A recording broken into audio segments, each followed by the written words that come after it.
तो भाई सबको मेरे चैनल भाई फिर से स्वागत है। हमने पिछली बार भाई बात करी थी लॉ एंड मॉरलिटी की और अब बात करने वाले हैं सोर्स ऑफ लॉ की।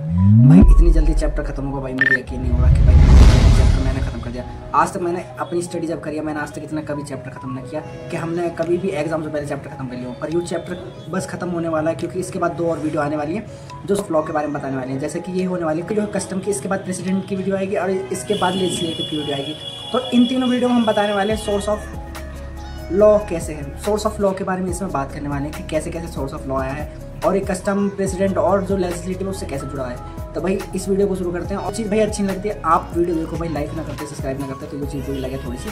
और भाई आपकी मर्जी, आप लाइक करना चाहते हो नहीं करना चाहते, सब्सक्राइब करना चाहते नहीं करना चाहते, पर ठीक है फिर भी अच्छा लगता है अगर तो आप लाइक और सब्सक्राइब करोगे। तो आओ भाई शुरू करते हैं। बात करने वाले हैं प्रथा के बारे में, यानी कस्टम क्या होते हैं। अगर मैं आपको रूढ़ी बात को एक सिंपल सी डेफिनेशन में बताऊँ, अपनी डेफिनेशन में कहना चाहूँ तो भाई रूढ़ी वो होती है जो हमारे माता पिता हमको जन्म देते हैं, उसके बाद हमें पालते हैं और उसके बाद कहीं ना कहीं हमारी शादी करते हैं। तो ये भी कहीं ना कहीं एक प्रथा के रूप में, एक रूढ़ी जो कस्टम होते हैं उसके रूप में देखे जा सकते हैं।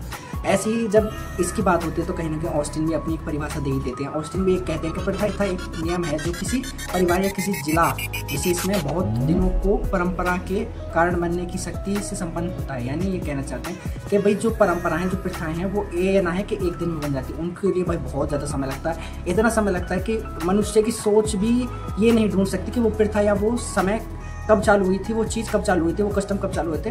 तो इतना समय लगता है एक प्रथा बनने में। तो इनका कहना यही है। इसमें जो सेकंड डेफिनेशन दे रहे हैं वो दे रहे हैं हॉलैंड।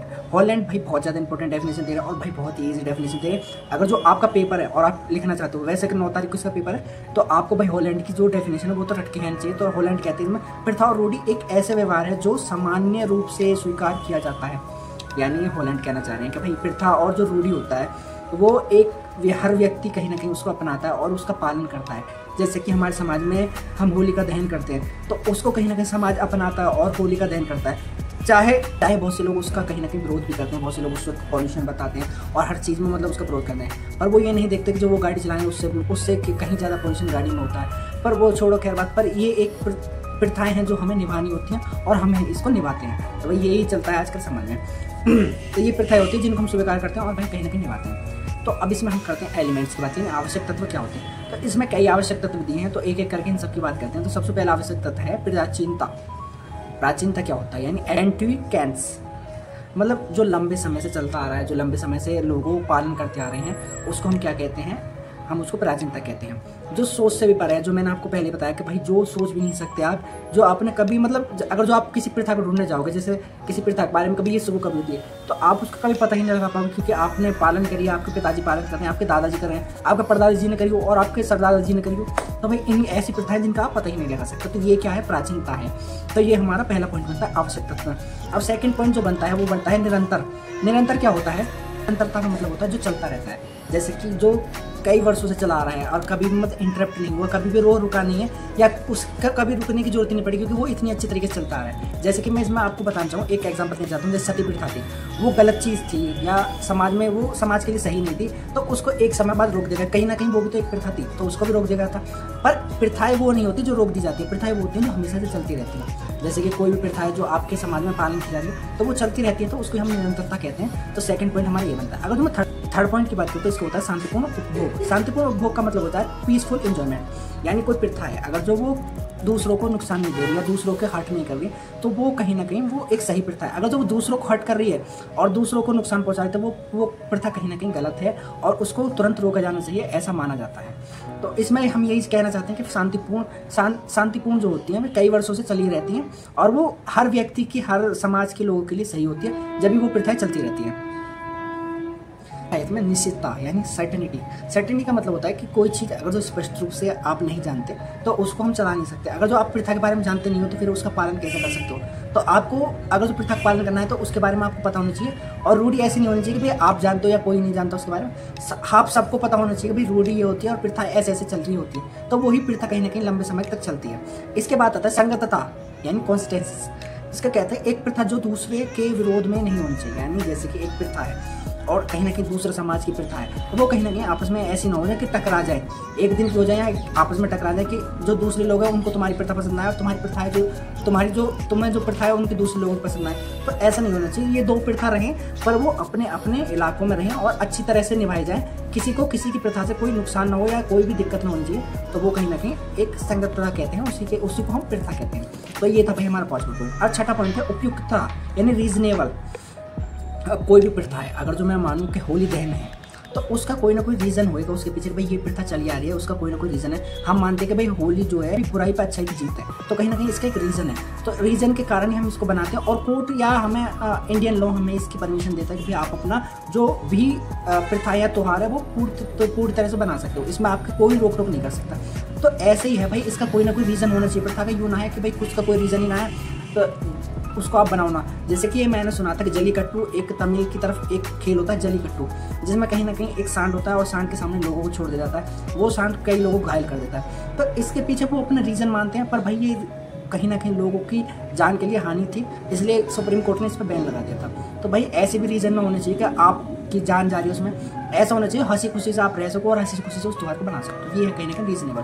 अब इसमें हम केस लॉस की बात कर लेते हैं, इसमें हमने कुछ केस लॉस देखने के लिए मिलते हैं। तो रीजनेबल केस में एक है produce broker company versus Olympic oils और कोक कंपनी 1916। तो इसमें क्या था, इसमें एक रीजनेबल था कि रीजनेबल वही है जिसे शुद्ध और ईमानदारी का व्यक्ति को स्वीकार किया जा सके। यानी कोई केस हुआ था जिसमें उन्होंने कहा था कि रीजनेबल जो चीज़ है वो जब भी एक्सेप्ट की जाएगी जब उसका जो इंटेंशन है वो शुद्ध और ईमानदार व्यक्ति भी एक्सेप्ट कर सके।